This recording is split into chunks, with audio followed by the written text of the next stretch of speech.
რამდენად მნიშვნელოვანია ყოველ წელს 27 სექტემბერს საზოგადოება შეიკრიბოს, გაიხსენოს, არ დაავიწყდეს ის წარსული, ტრაგიკული წარსული, რაც მოგვსდევს ქართველებს ხომ? მოგესალმებით კიდევ ერთხელ. გელამ ძალიან სწორად დასვა აქცენტები. მე და გელა შორის საკმაოდ დიდი სხვაობა. მე იმ თაობას ვეკუთვნი, ასაკობრივი, დიახ. იმ თაობას ვეკუთვნი, ვისაც ეს ყველაფერი საკუთარი თვალით აქვს ნანახი და 15 წლის ასაკში მე მომიწია საკუთარი სახლის დატოვება და ძალიან ბევრჯერ საუბრობ ხოლმე ამ ტკივილზე და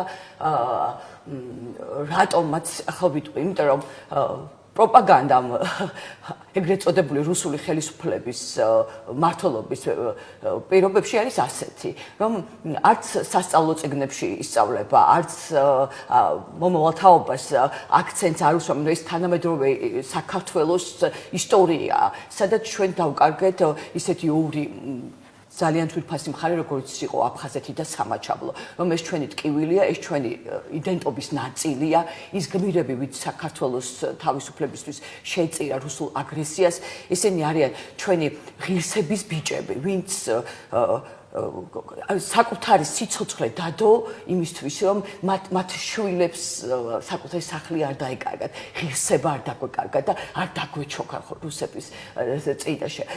აქედან გამომდინარე, დავიწყებას ეძლევა და ძალიან სწორად აღნიშნა, დავიწყებას ეძლევა ის, რომ ეს ტკივილი არსად არ წასულა, ეს ტკივილი ცხოვრობს იმ ადამიანებში და ღია ჭრილობასავით ისევ ფეთქავს, ვინც წამოვიდა, ვისაც ახსოვს ეს ყველაფერი. არ შემილია, არ გავიხსენო შერიგების პერიოდში, როცა მოგვიწია აფხაზეთში, სოხუმში დაბრუნება, ეს სექტემბრის 22 რიცხვი იყო, იმიტომ მაშინ გამოცხადა ეს ეგრეთ წოდებული შერიგების დერეფანი, სადაც ადამიანმა ირწმუნეს, რომ ხელი მოეწერა სამშვიდობო შეთანხმებას და ერთი წლის თავზე მონატრებული ადამიანები ჩავიდნენ საკუთარ ოჯახში. და მან ხდება ყველაზე საშინელება, ეს იყო თითქოს საგანგებოდ მოწყობილი, ისე ვთქვათ, საფრთხე, სადაც ადამიანებს სწავლა დაიწყო, სკოლაში წავიდა ხალხი, დაიწყო უნივერსიტეტში აღდგა სწავლა და ამ დროს ალყას შემორტყმულ სოხუმში დაიწყო ქუჩის ბრძოლები, ასე ვთქვათ რა. და მე მახსოვს, ერთი დღის ჩასული ვიყავი. მე მახსოვს, რომ სასწრაფოდ უნდა დაგვეტოვებინა სოხუმი და რაც გვეცვა იმით მოვბოდით, იმიტომ რომ ალმოკიდებული იყო ქალაქი, თვითფრინავში ადგილი არ იყო, იმიტომ რომ მიცვალებულებს მიასვენებდნენ და ამიტომ ხალხი ფეხზე უნდა დამდგარიყო.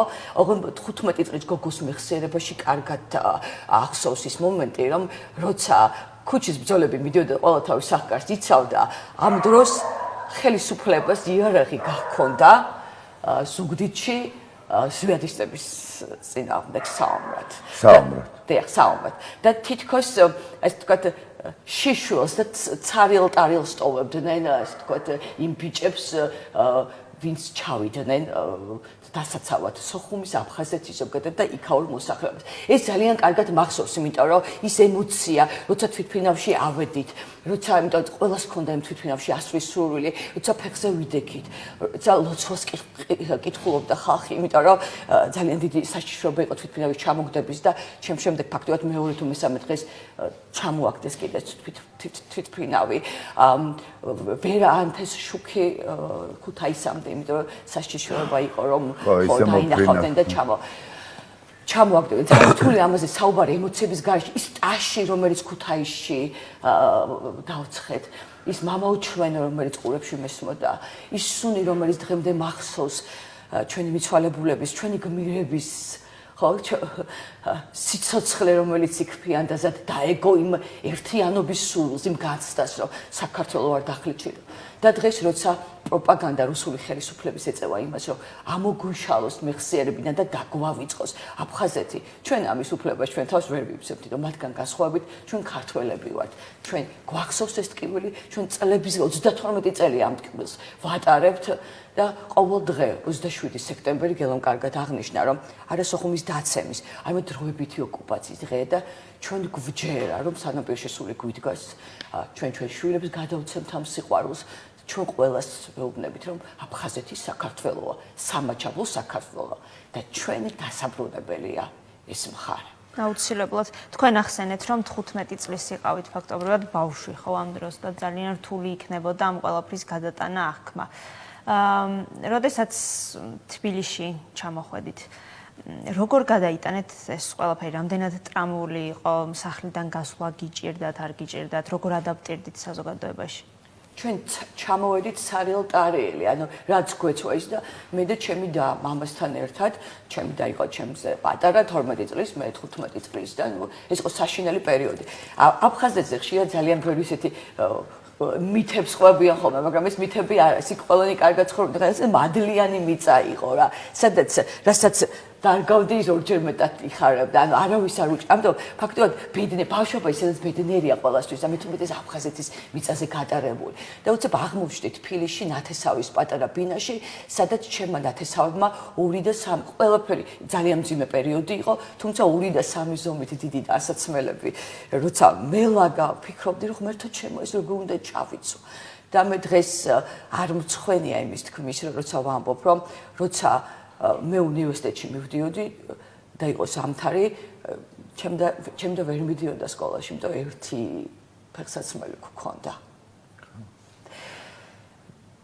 და მახსოვს იცით, რიგებში ვიდექით, რომ ჰუმანიტარული დახმარება აგვეყო და უცებ ამ რაღაცნაირად ბედნიერი ცხოვრებიდან აღმოჩნდით ძალიან მძიმე გაჭირვების პერიოდში, სადაც შენ დატოვე შენი სახლი და მე დავტოვე 2 ბებია და ერთი ბაბუა აფხაზეთში. დედა ჩემის მშობლები და ჩემი გამზრდელი ბებია და ჩვენ დიდხანს არაფერი ვიცოდით მათ შესახებ და ეს ინფორმაციის ვაკუუმი კიდე იყო გაუსაძლისი, იმიტომ რომ ჩვენ მოგვდიოდა ინფორმაცია, რომ იყო ომები აფხაზეთი დაიკარგა, იყო მსხვერპლი და ჩვენ არაფერი ვიცოდით მათ შესახებ.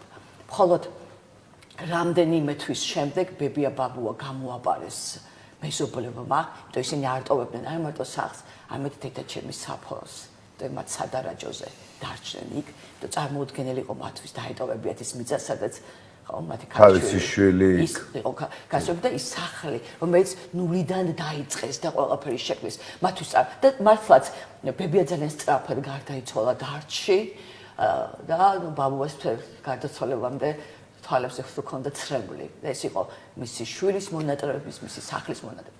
და მე დამჩა ბებია ასევე, მეორე ბებია გამზრდელი ბებია და მე ყოველ მას ყვები ხოლმე ხშირად, რომ ავლაბაში წასვლა და წითელ ჯვრისთვის წერილის სოხუმში გატანა იყო რიტუალი.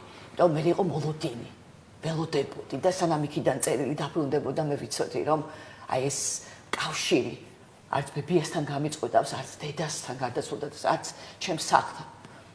დაედრეს ეს წერილები, ახლა დაბრუნდა. აღარ დაბრუნდა ხო?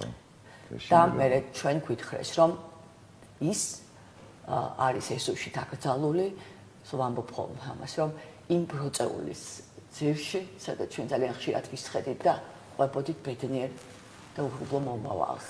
ხო, აი თქვენი მონათხრობიდან აბსოლუტურად შთაბეჭდილებანი ჩება ეს თითქოს სათაურიც გაუჩნდა ამ ყველაფერს შეწყვეტილი ბავშვობა, იმიტომ რომ აი თქვა დაგაკარგინეს ხო ყველაფერი. აი რამდენადმეს იხსენებთ ახლა თქვენ და თქვენს უკან კიდე რამდენი ადამიანია, რომლებსაც შეუძლიათ ისეთი საშინელი ისტორიები გაიხსენოს, რომელიც მართლაც რომ ტრაგიკულად გვეფინება ეს ყველაფერი თითქოს აი ესე გვეფარება ყველას სახეზე, პირზე და ძალიან რთულია ამ ყველაფრის გააზრება, იმიტომ რომ როდესაც შენ ხედავ ადამიანს, რომელიც გეუბნება, რომ ეს არის შენი მოყვარე და ამას შენ ბოდიში უნდა მოუხადო, იმიტომ რომ მან შენ წაგართვა, მოკლა, გაგანადგურა, გაგაგდო, არ ვიცი, დაგწვა, ყველაფერი გაგიკეთა და ამ ადამიანებს ქართველი სპირიტვე გეუბნებიან, რომ შენ ბოდიში უნდა მოუხადო, ამას ძალიან რთული მოსასმენია ეს 2 ფრაზა, რომელიც შეიძლება გაჟღერდა, შეიძლება კი რა გაჟღერდა რამოდენიმეჯერ ადამიანების მიერ. ეს ტრაგედიები ძალიან ბევრია და ესეთი ისტორიები ძალიან ბევრია და უმძიმესი ისტორიებია. ნამდვილად, დღეს რა მდგომარეობაა, თუ დაგჭათ იქ რამე თუ უკვე აღარაფერად ბებია და ბაბუა? ბებიას გარდაცვალების შემდეგ ჩვენ ფაქტობრივად კავშირი სოხუმთან დავკარგეთ. ძალიან ხშირად მიფიქრია, გელასიც მშობლები ყავს გალში და ძალიან ხშირად მიფიქრია, რომ გადავიდე, ეხლა არის იმის საშუალება, რომ თუ ვიღაცა თავდებში ჩაკითხება, ვიღაც კი პატრონებში გლე გადახვიდე, მაგრამ ერთ დღესაც როცა ენგურის ხიდიდან გავიხედე და შევხედე რამოდენიმე მეტრში იმ ხეებს, რომელიც იქ შრიალებენ, სხვაგვარად შრიალებენ, ჰაერს, რომელიც სხვაგვარად უბერავს, აქეთ მარტო წასვლას და დაბრუნებას აზრი არ აქვს. ჩვენ ერთად უნდა დავბრუნდეთ. ხელი ჩაჭირდებულებმა ერთად უნდა გადავლახოთ ის ხიდი. მაშინ არ შეგეშინდება იმ დანგრეული სახლების, იმ მიტოვებული საფლავების, რომელიც ვეღარც მივაგნოთ. მაგრამ მარტო არ ვიქნებით. ჩვენ ვიქნებით გაბევრებულები, ბევრი და ერთად ყველაფერს შევძლებთ. თავიდან ავაშენებთ ამ ყველაფერს.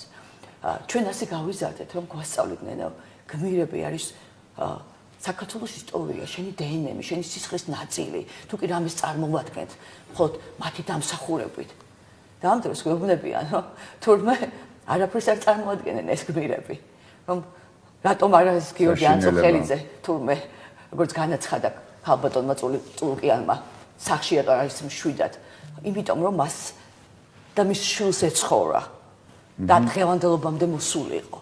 თუმცა ამას ვერ იაზრებენ როგორც ჩანს, იმიტომ რომ იმდენად აქვთ შეტყობილი და იმდენად გაყიდული აქვთ საკუთარი სული, რომ ქართულს, რომელიც გმირებს პატივს არცემს, რომელიც გაღებულ სისხლს ამაოდ თulis და ეკილიკება ამაზე. ჩემთვის ის არის რუსი, ის არის მტერი, რომელსაც არაფრად ის არ არის ქართველი. ესეთი ქართველები არ გვჭირდება ჩვენ. ჩვენ შარშან მოვიარეთ, მე გელამ თემო პაპასკირმა მოვიარეთ დასავლეთ საქართველოს და შევხვდით ძალიან ბევრ დევნოს. ჩვენ გვეცმა მაისურები, სადაც იყო წარწერაც, ვინ საიდან ვიყავით. მე მეწერა რომ ეს ხუმელი ვარ, გელას მეგალიდან.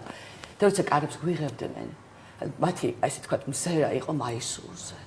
და ჩვენ ერთმანეთს არ ვიცნობდით, მაგრამ უსიტყვოდ ვეფერებოდნენ.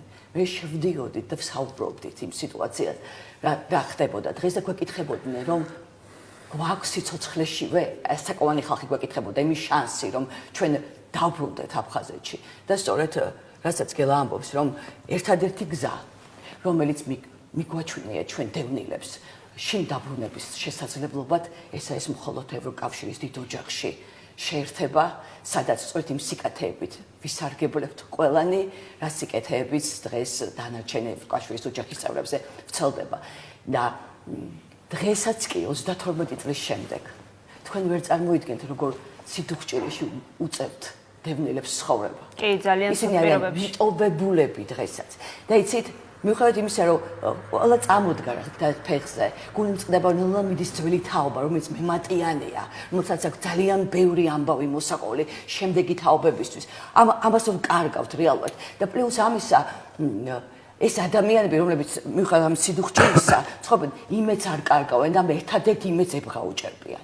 ძალიან მნიშვნელოვანი. ძალიან დიდი მადლობა სოფო გოლეთიანი და გელა ხასაია იყვნენ ჩვენი სტუმრები 27 სექტემბერს შეგახსენებთ რომ რუსთაველის მოედნიდან დაიწყება აქცია მსვლელობა და პარლამენტისკენ გაგრძელდება გმირთა მოედნიდან ბოდიში და მე გამოვიყენებ მცირე დროს დღეს ჩემ მეგობარ სალომე დოლიძეს აქვს დაბადების დღე მინდა მივულოცო და აღვნიშნო რატო მოვაყოლე ხა ამ ამბავს ეს ის წავიდა წელს ბარსელონაში სასწავლებლად იმისთვის რომ მიიღოს იქ განათლება შემდეგ დაბრუნდეს საქართველოში და იქაური ცოდნა გამოიყენოს ხო და მოახმაროს საქართველოს და მგონია რომ ასეთი ახალგაზრდები განსაკუთრებით ყურადღების ცენტრში უნდა ყვავდეს ხოლმე და დავაფასოთ ამიტომ სალომე გილოცავ კიდევ ერთხელ დაბადების დღეს და ჩვენს პროექტები და ხავს 27 სექტემბერს 19 საათზე ყველას დევნილებსაც და არადევნილებსაც ხოვთ შევიკრიბოთ გმირთა მოედანზე პატივი. ვისაც აფხაზეთით კი ვარ. დიახ, გმირებსაც მე დავიწყებით ფეხით. დიდი მადლობა. დიდი მადლობა და